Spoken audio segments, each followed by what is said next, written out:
In this video, I'll introduce you to a highly effective art study method that I recently came up with. This approach has significantly boosted my productivity and provided a more structured workflow. Plus, it has the potential to enhance your art studies as well, allowing you to maximize your learning experience. The tool that we're going to use is called Milanote. Now, we're going to be using this to organize our drawing sessions and to develop a consistent routine of art studies.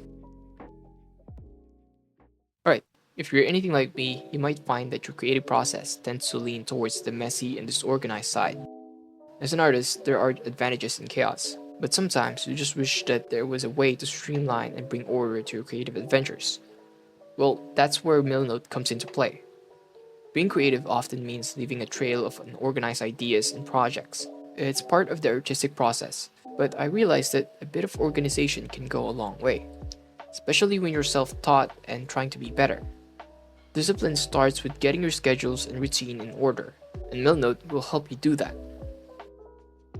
Milanote is my go-to solution for channeling my creative chaos into beautifully organized projects. It's a versatile tool that allows you to bring together notes, images, videos, tasks, and more, all in one centralized space. It's like having a virtual creative assistant that never loses a single idea or inspiration. The possibilities with Milanote are endless. You can get started on Milanote for free, and the best part is there's no time limit. So, if you're looking for a way to bring order to your artistic chaos, check out the link in my description to sign up for Milanote today. And be sure to let me know how your creative adventures go down in the comments. Now let's explore more of Milanote's features. The best thing about this is you could basically drag anything that you could see online to videos, links, and especially images. You can simply drag them to your board, and that's basically it. Your inspiration board becomes a dynamic mood board that evolves with your artistic interests. You can categorize your inspirations by themes, styles, or even moods. Over time, this collection becomes a living canvas of your creative evolution, where you can witness how different influences shape your art. The second thing I personally use this for is having a dedicated board for artists that I really admire. I'll just go in their social accounts and get some of my favorite pieces from them and use it as a reference to study. By breaking down their techniques, influences, and even their artistic journeys, I would analyze their early works and watch their progress unfold, gaining invaluable insights for my own growth. Which is legal, I think. It's legal, right? Anyway, next feature that I really like is you can track your progress. Milanote is a great tool for tracking your art progress. You can set up boards to document your various projects and skill development. You can easily gauge how far you've come in your art journey.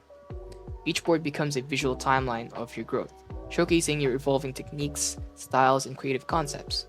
It's like having a visual diary of your creative evolution at your fingertips, offering a sense of accomplishment as you look back and recognize milestones that you've achieved. Whether you're finding your shading technique, experimenting with new fundamentals, or honing your storytelling skills, Milanote becomes a testament to your art commitment. Next one is templates. Starting a new project is effortless with Milanote. With an impressive library of over 100 built-in templates designed for various creative projects, you can dive right in. Whether you're dreaming of creating a manga, an animation, or anything else, Milanote has templates that provide a solid foundation for your work. These templates are not just placeholders. They're well thought out frameworks to kickstart your creative projects. You can also set up artistic challenges for yourself using this app. You can track your progress whether it's a daily sketch challenge, a monthly theme, or a personal art marathon. These keeps you accountable and motivated in doing art. Again, you can sign up for free and try Milanote for yourself. Link would be in the description. Now on to the video. Alright, so if you've already seen my videos, this might get really repetitive, but I think it's worth going back into because this is really important, especially if you're a beginner. Okay, in learning and improving art, you have to know what to study and how to study them. If there was a shortcut to enhance your art, I'd say this is it. Working smart can set you on the right path to achieve the art that you want. Introducing the Art Fundamental Skill Tree. If you don't play games that much, the skill tree is basically like a map. It shows how you can get better at things by learning new skills or improving the ones you already have. As you gain more experience or complete tasks, you gain points that you could use to upgrade whatever type of skill that you want, which helps you to get better and keeps you motivated to reach your goals. As you can see, it's not an actual tree. That's just how skill trees look like. But anyway, you get the point. Also use Milanote to create this board. You can check out this study board if you want. Link would be in the description. so that you could also follow along with the study. Or you could create your own personal boards where you keep track of your references and progress. Using the app is really easy, that you could figure it out for yourself. Here we have some art fundamental sections that you can study. We have shapes, anatomy, perspective, and light. There's more fundamentals than that, which I'll probably cover more in the future. For now, we're going to be focusing on what I think is the most essential fundamental skill that we should learn first and consistently study. For me, I'm mostly a character guy, so the fundamentals that we would be learning is mostly centered around drawing characters, that is heavily influenced by anime and manga. Now, I did point out in the thumbnail that we're going to be learning how to draw everything. Don't worry, I think this is a good enough start. There are two skills that is really important to keep in mind when studying: observation and copying skills. Let's start with the observation. When I say observation, I'm referring to how much can you see, not in a literal sense of vision. No, I'm talking about the information and structure that you're able to visualize when you look at an object. When you train your observation skills, you would be able to visualize shape and space around your object. It's kind of like sculpting using your mind. By the way, we're not going to resort to schizophrenia to draw. Instead, we're going to be developing our instincts to notice details and overall structures.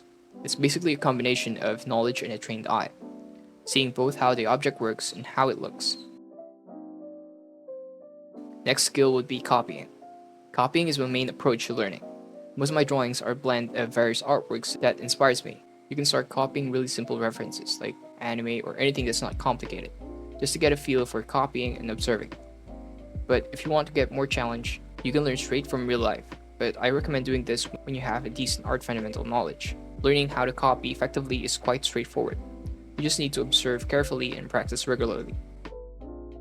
This skill is important for various kinds of art studies.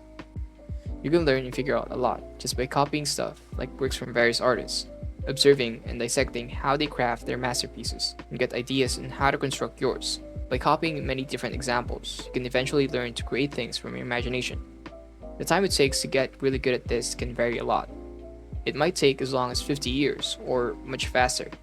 It really depends on how dedicated you are and your standards. Now let's explore more of the boards that I made. So like I mentioned before, in studying, you have to know what to study and how to study. So, what do you have to study? Well, first up is shapes. Here I link a playlist for a YouTube video that explains basic fundamentals that you could check out. Next is I made a reference board on how other artists construct shapes, which could give you ideas on how you could draw them. I also linked some Pinterest boards where you can find more references that you could add to your own board. See, shapes is the very structure that you would see in everything. If you try hard enough, you can simplify complex things, which I've gone over 1,000,000 times already. And I do apologize to you guys if I'm starting to sound like a broken record, but I can't really help it. Drawing with shapes is just a cheat code that allows you to break down everything to its simplest form, using geometric 3D shapes like the sphere, cylinder, and especially the cube. You can also use other shapes as well. Alright, let's take a look at this image. We have all kinds of things here.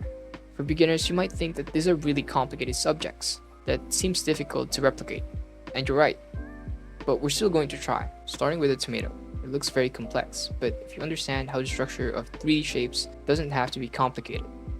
You have to learn to simplify what you see by using shapes. So in my mind, it's just a circle, which then I would imagine it as a sphere. By adding some curves, we have something close to a tomato. Rinse and repeat for the other stuff. That's basically how you learn and improve. Let's continue. For the plate, it kind of looks like a circle that is laying down and being pulled by perspective. Add some dimensions and there you have it, a plate. We're going to be doing this for the same objects like the pier. While it doesn't really look like a circle, you could still see some roundness as its features. We could use other shapes that's kind of close to it, like this.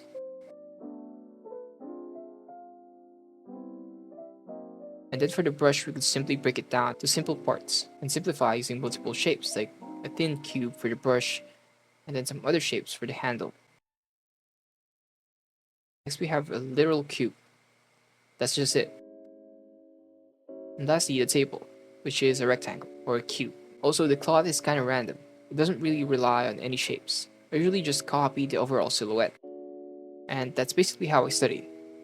The neat thing about this is you can use this method with everything, like drawing anatomy and other stuff. That's why I always share this idea of studying.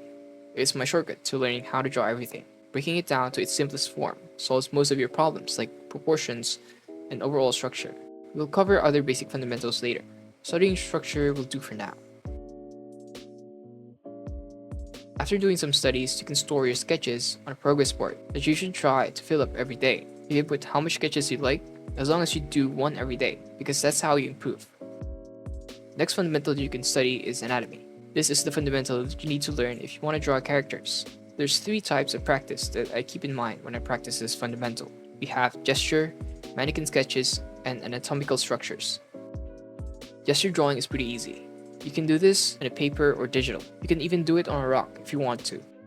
But anyway, this is really good for beginners that wants to learn anatomy, because it solves so many problems at once. The whole point of gesture drawing is to kill your perfectionism and the fear of blank page by copying a bunch of poses as much as you can in a short period of time.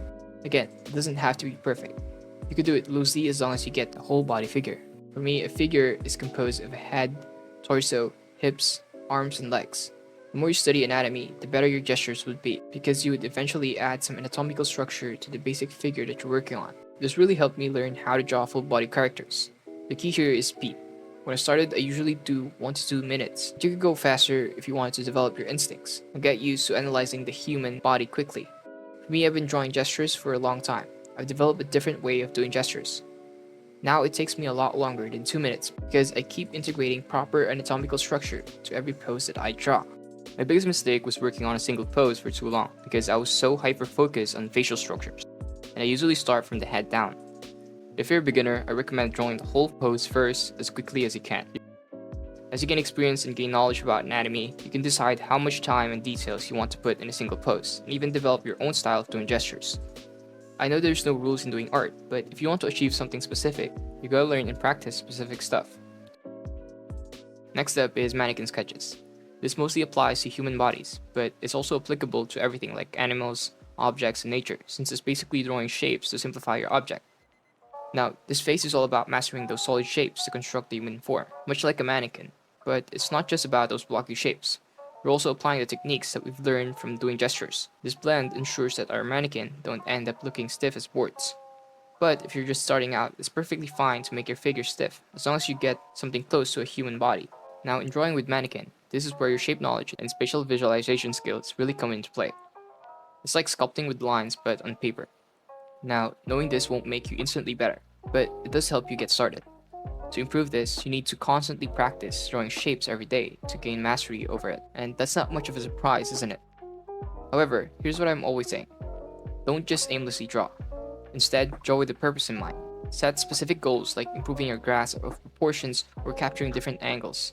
This way, the drawing sessions become not only practice, but deliberate path to progress. Also, longer time practicing isn't always better. You can do so much in just an hour or less of studying, compared to 8 hours with no goals. It's a simple concept. As long as you have the right practice, you're gonna do just fine. I think. Hopefully. Next is actual anatomy studies. For this, we're gonna focus on a specific body part, one at a time. So I made a specific board for this, where you can study the human body from head to toe. I filled them with a bunch of references that you can copy and help you out with your studies. The key to learning anatomy is basically the same thing with the previous method. You simplify them using shapes, so that you could easily remember them, not as complex muscles, but simple forms. For example, to learn how to draw faces, you gotta start with a skull, since it's the basis for the facial structure. Having a bone structure knowledge can help you make your drawings more realistic. For me, I don't really go in depth with studying skulls. I do them occasionally just to get a feel on how they should look like.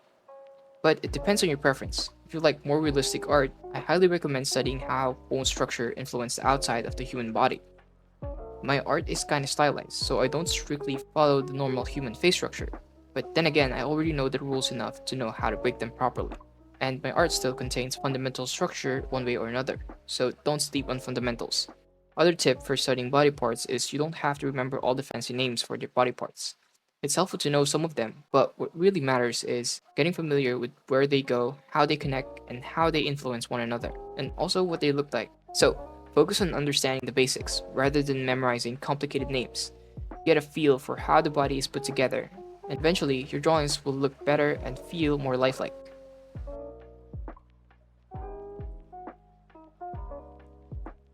You might notice that some references have different methods and style, but you would eventually gain the overall idea since they all have the same result.